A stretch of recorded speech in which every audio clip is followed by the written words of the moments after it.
আসসালামু আলাইকুম। আজকে আমরা নারকেল দিয়ে নারকেলের পুলি পিঠা বানাইতেছি। এই যে প্রথমে রুটি বলতেছি, রুটিটা একদম পাতলা করে গোল করে বলে নিতে হবে।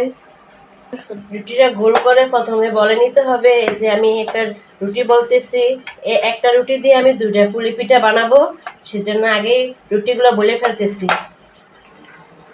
এই যে এখন রুটি গোল করে বলে কেটতেছি, একটা রুটি দিয়ে দুইটা পুলি পিঠা বানাবো। এই যে 2 ভাগ করে কাটছি। এখন এই যে নারকেলের পুর ভিতরে ঢুকাবো, ভিতরে ঢুকাইয়ে তারপর আমরা এইভাবে নিয়ে 2 হাত দিয়ে একটু চাইপা দিতে হইবে, তাহলে এটা আর ছুটবে না। পরে আঙ্গুল দিয়ে এরকম করে একটা ডিজাইন দিতে হবে। ডিজাইনটা দেওয়ার কারণ মানে হচ্ছে, তো নারকেলগুলো যখন আমরা নারকেল পিঠাটা ভাজবো তখন আর খুলে আসবে না। এখন আমি একটা ছুরির সাহায্যে এটা কেটে ফেলবো।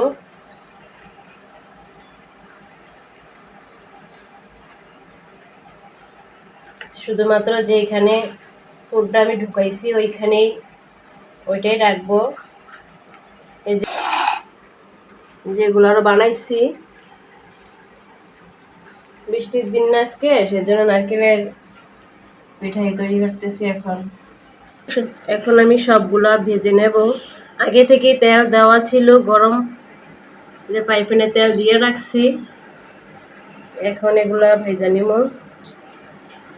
সবগুলা তো পাইপ্যানে আটবে না, সেজন্য সবগুলা দেব না, যেগুলো আটবে ওগুলাই দেব।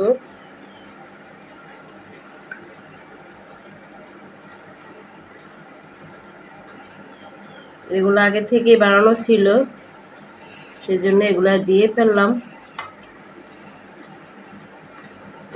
বাকিগুলো তৈরি করে ফেলবে এগুলো হইতে হইতে। এখন আমার এক পিঠ হয়ে গেছে, সেজন্য এগুলা উল্টিয়ে দিতেছি। আমি সবগুলো উল্টিয়ে দেব। এই যে এরকম কালার হয়ে আসলে উল্টিয়ে দিতে হবে। আমি বেশি ভাজি না, কারণ বেশি ভাজলে এগুলো তত একটা মজা লাগে না, তো সিদ্ধ করা আটা, সেই জন্য বেশি ভাজবো না আর কি।